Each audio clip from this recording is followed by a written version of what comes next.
Kia ora everyone, and welcome back to the Careering Podcast. I am your co-host, Kelsey, and as always, the lovely founder of Careering 9, Melissa Davies, is here with me. Hi, Melissa. How are you? Guten Tag. I just caught her teasing her cat. Stop playing with Toonie. Focus, Melissa. Focus, Melissa. Welcome to the podcast. We are back again for another week.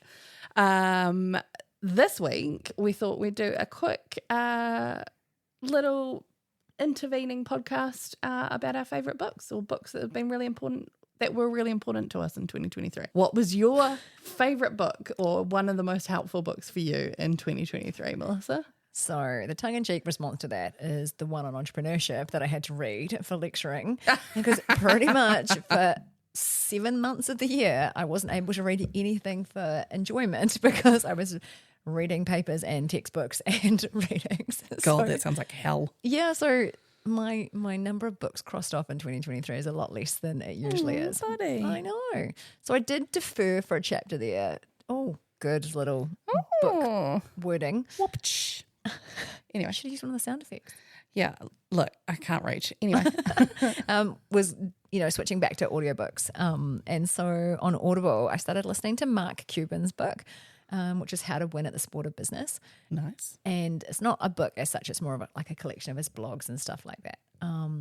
It was really good. Like, I love Mark Cuban. I watch him on like the Dragon's Den, Shark Tank style shows. Yeah. And he used to own the Dallas Mavericks and stuff like that. But I didn't know his background. What is his background? Basically, he hustled the shit out of people to get his start in business. Like, when you say hustle, do you mean in a good way or a bad way? In a good way. Okay, because it could have gone either way. Yeah.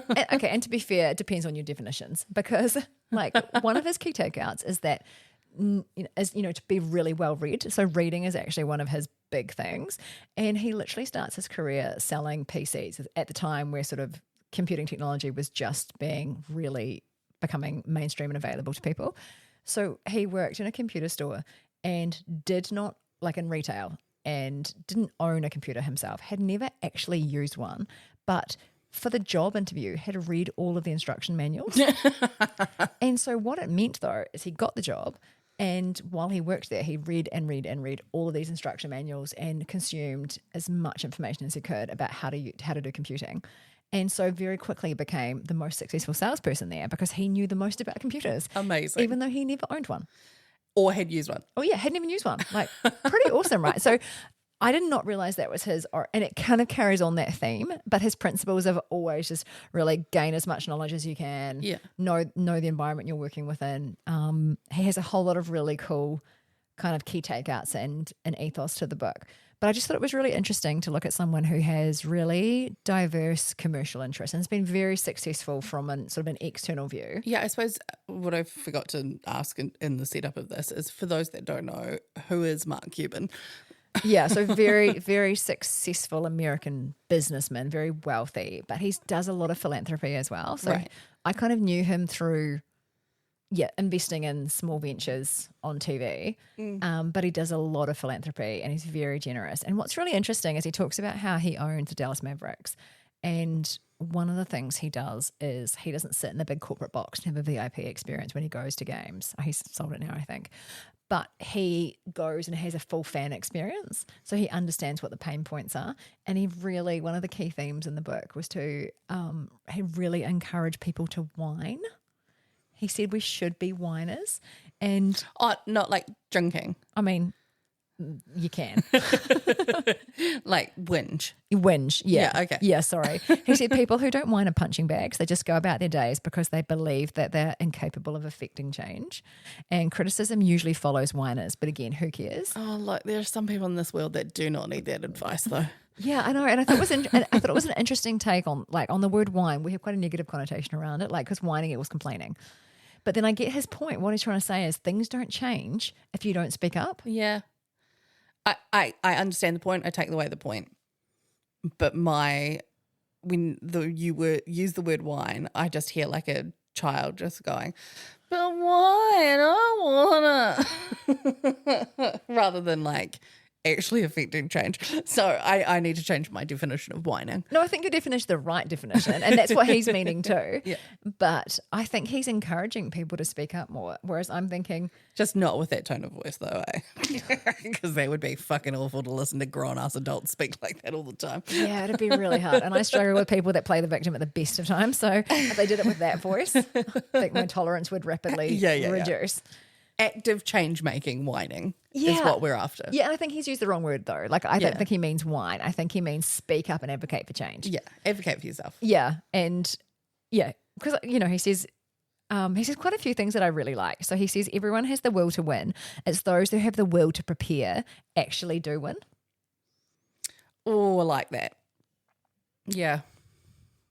Sounds like a lot of effort, though. Yeah. He also says, don't care about your failures. No one is going to care either once you get it right, and you only need to get it right once. Yeah, fair. Do you know what the example he gives for this though is he talks about his dating life and he's like, I've dated all of these women, and he's really candid about it. Like basically he was good looking, successful, and had money, so he was like Easy. dating all of the women. Yeah. And then he goes, but I only had to get it right once. It's true. So he's like, whether it's love or business, you've just got to get it right once. No one cares about your history. Yeah.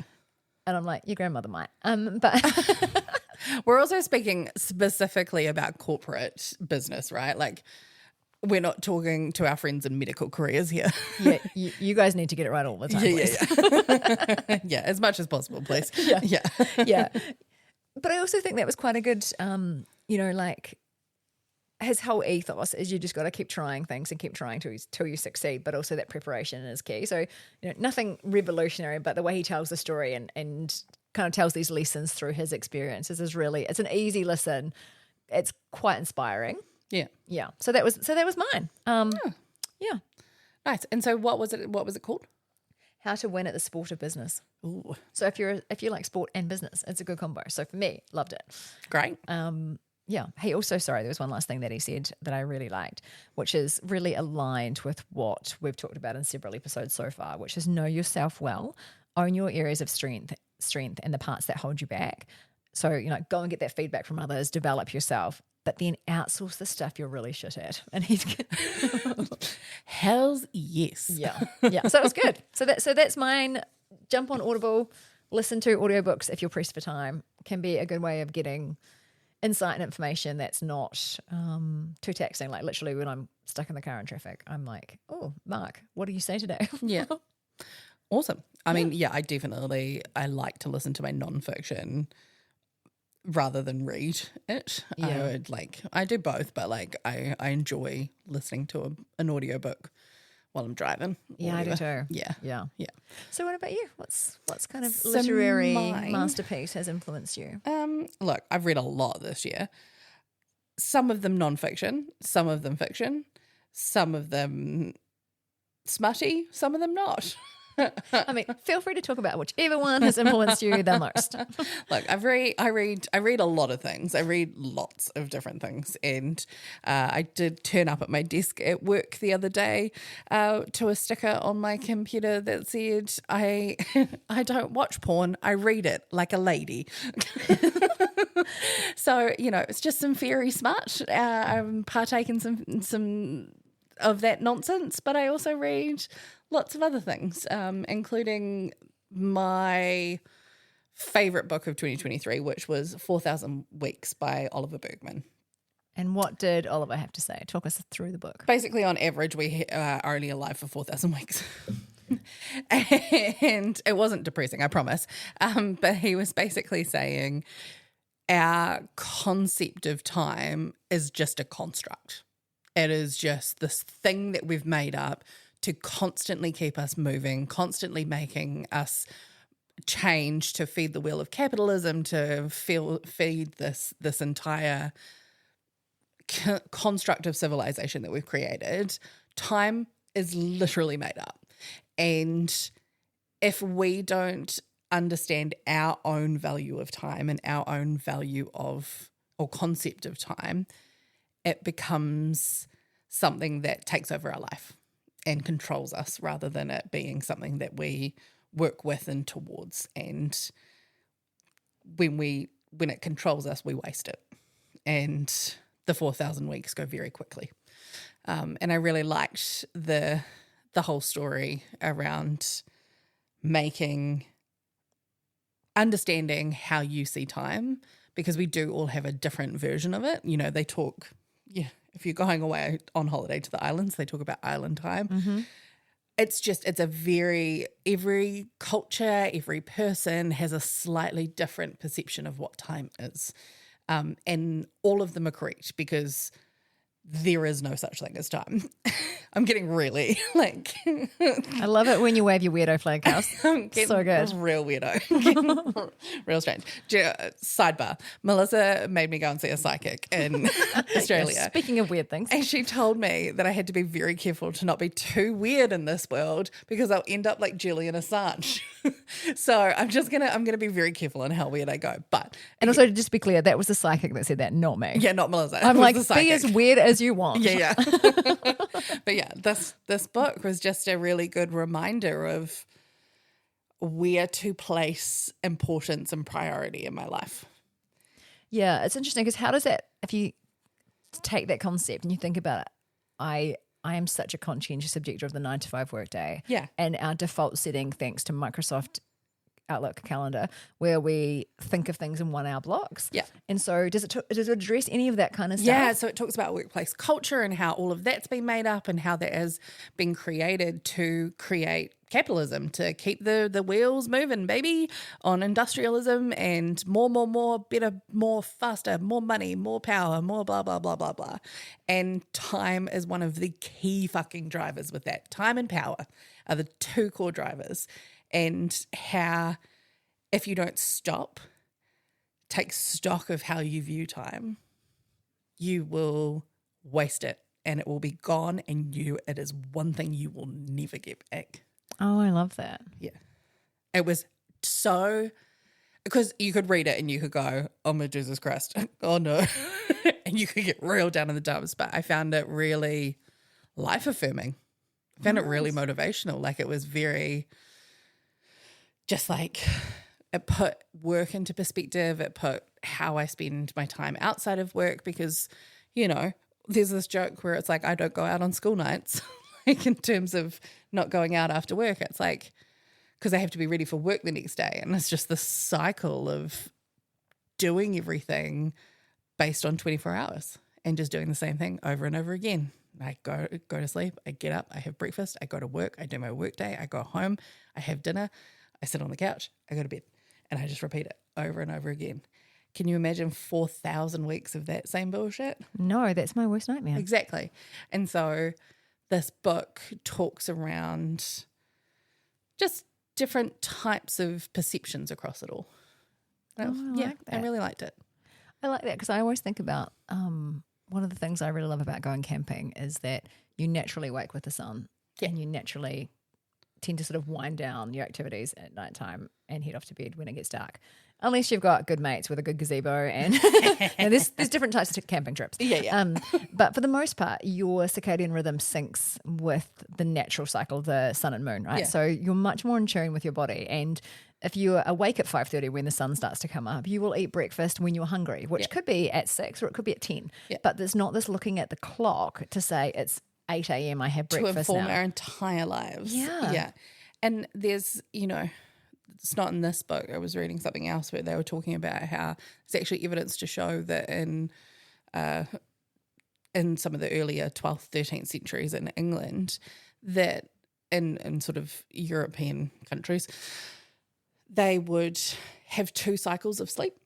So you'd go to sleep as soon as the sun went down at like 4 or 5 o'clock, and you would sleep until 12 a.m., 1 a.m., and then you would get up for a couple of hours and you would read or you would do admin or whatever, go back to sleep for a couple more hours, and then you get up again when the sun got up. Yeah, I've read about that too. It's right back to ancient Greek times. Yeah. And how we've processified our life based on time that's just made up.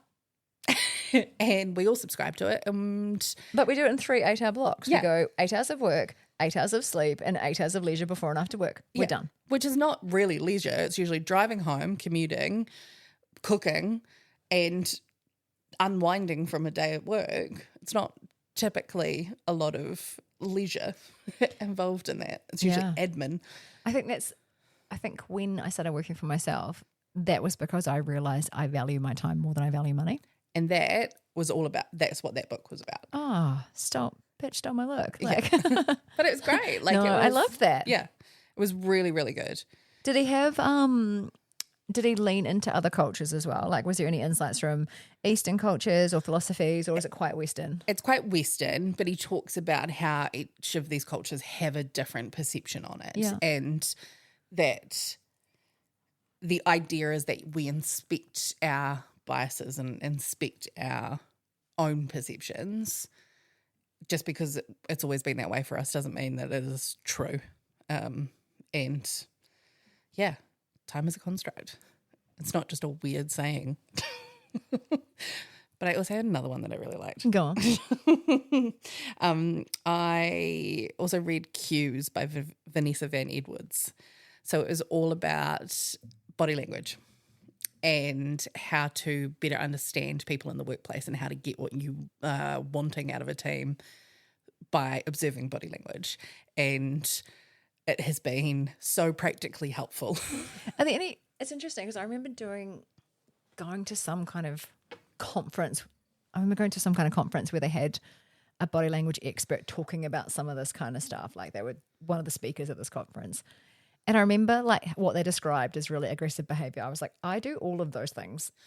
No, she was more, so Vanessa Van Edwards is far more like, look, there are some general things that we tend to do as people, and everyone is different, and we tend to do different things in different situations. And what she often, it's more nuanced around things like, sometimes I can't understand why I don't necessarily trust someone, or I have this perception about them, and what it's done is help me unpick a lot of my perceptions of human beings, because I have recognized their body language is exactly what she's talking about in that. Oh, interesting. So like there's a couple of people that I have interactions with outside of work, and I'm like, no, you gonna name names, Kels? No, outside of work, there's a vibe that something's off. I don't fully trust them. And one of the key things that she talks about as a cue for someone that might be lying to you is when they purse their lips together, or they lean back from you in a conversation and cross their arms. You know, like there's some just real fundamental things, and it's like they're trying to stop themselves from speaking. And she said that can be read two ways, right? It could be that they're lying to you, or they're trying to keep something hidden, or they value the stop, the think, the pause, and then react. Yeah. And she said you have to be very careful that you don't read into things just because, you know, someone said that pursed lips equals lying, you know? If only it were that simple. If only if it was that simple. But she talks around the importance of understanding cues and body language cues to get better results at work, basically. Yeah. Nice. Yeah. Did you touch on some of the differences in behaviours of people that are neurodivergent? Yes. Perfect. So she's very generalist. Mm-hmm. Like she doesn't go, this thing is this thing. Like it just, because we're human beings, it's too hard. You can't do that. But what she does do, where my interest came from was, what is charisma? Yeah. And what is charisma, and where do people get charisma from? On that, have you noticed that obviously on the TikTok, on the TikTok, Riz obviously has, which is charisma, a shortened version of charisma. I watched someone do a really good like stand-up comedy set about how Riz is most often used when describing a male. Interesting. And on TikTok in particular, they did a whole lot of research. They looked at how it was used on the platform, and it's predominantly used to describe, people that... Because traditionally, those that are in roles that are stand-up comedian, like professional speakers, you know, that world, inspirational speakers that you think Tony Robbins or that sort of level, they're men. Yeah, but also we don't often describe women as charismatic. Yeah, it's true. We'll often describe men as charismatic. Yeah. And women might be inspiring or, motivating. But Yeah. I can't think of, it doesn't seem, I was like, that makes sense that an abbreviation of charisma, which the charisma male. is usually used to describe men as, don't get me wrong, I definitely know that it's used to describe women, but this woman was talking about how on TikTok, when they sort of analysed how it was being used, it was largely describing men. Yeah. Sorry. Back to the original programming. Oh, she's definitely gender neutral in most of her stuff. But yeah, it was a really good reminder of the importance of paying attention to body language, especially these days where most of our communications are text, Slack, emails, Zoom calls, all those sort of things, that 80% of our communication is done through nonverbal language, and making sure that we are not reading into things and making up stories about people's intention just because that rest of that 80% is not available. We've only got 20% of it. And it was just a really good reminder, especially in a professional capacity, that just because you read it that way doesn't mean it was intended that way or written with that tone or, all of those things. Really interesting fact, though. She talked about Zoom fatigue and how we all just got really fucking tired. She said it was because when we meet someone in real life, we break down social barrier, we break down space barriers. And so as someone gets closer to you, you see their full body, which you instantly trust because you can see their hands, you can see their face, you can see all of them. They get closer to you and you can define them more, you visually see them more, and then they can get up next to you and they can shake your hand or they can greet you or they can smile. You get time to understand who that person is and if they're a threat or not.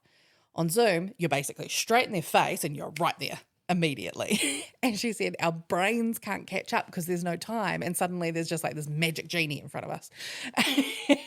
And she said it comes from that lack of ability for our brains to process who that person is and if they're a threat or not. And it was fascinating. I really enjoyed it. What's her background? She's a psychologist, behavioral psychologist. Oh, fascinating. Yeah. Oh, that's really cool. It's such an interesting reminder that, communication isn't just verbal, but we assume it is. Yeah. So written or verbal, we think we're saying a message. Yeah. But our body language, you think about tween behavior. Oh, yeah. Think about toddler behavior. Yeah. They can say yes and be frowning and have clenched fists, and you go, they are not happy. No. Whereas adults, we do that same behavior, but in a more subtle way. Well, some of us do it in a more subtle way. It will forever bother me deeply when someone's verbal does not match their physical. Oh, yeah. I can't stand it. What's an example? I've been in meetings before where someone crosses their arms, looks like they're scowling, goes, nah, it's fine. Nah, it's fine. And it's like, okay, the actual words you're saying are, nah, it's fine. It's fine. But the tone, the body language, everything is telling me that it's not fine. Yeah. So I call it out now.